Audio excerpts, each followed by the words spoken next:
kitten season's here. We have a lot of babies right now that are coming in that need fosters.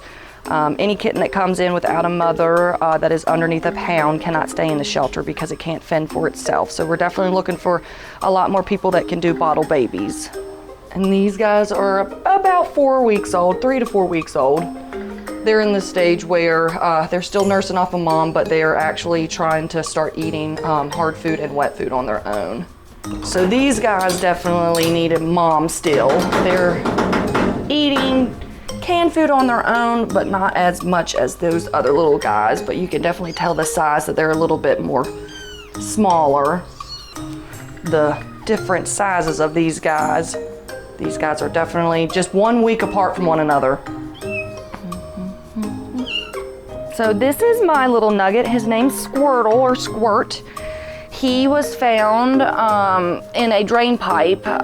He had gotten himself stuck in there, and so a citizen was able to get him out and then brought him to us. He's around about 3 weeks old, so he's at that stage where he is needing to be still bottle fed. So he usually during the day he will eat about every 3 to 4 hours, and at night he can go about 5 to 6 hours without having to have food. So if you find this little guy, as long as they aren't sick, so that means if they don't have a bunch of crusties around their eyes, or their eyes are swollen shut, or they look kind of like, you know, kind of skinny and kind of gross and everything, just honestly just leave them alone. Mom has litters and she will move them if she feels like the area that she has them isn't safe. Typically, you know, mom has to go out and hunt for food and everything like that as well. So when she moves her babies, she can only take one of them at a time. So typically you'll see a singleton or something like that kind of like hanging out around. But if you see them, a lot of times what people will do is just keep an eye on them for a few hours. If it surpasses around about 5 hours and the kitten hasn't moved and mom hasn't come back, then, you know, definitely bring them to us if you live in our location, and we can take them in and become a foster.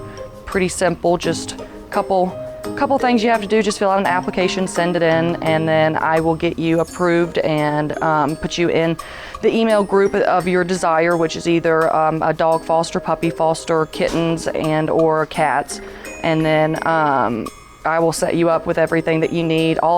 Any of our fosters, only thing they have to do is just provide a loving home and keep them happy and healthy. If you can't foster, which we understand, you can always donate.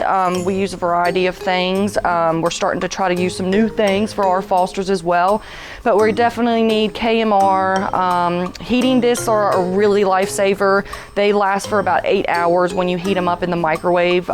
If we don't have any heating discs, you can always make some rice socks. Small blankets are really good for our playpens. A lot of our little babies that don't have mamas, we use snuggle kitties.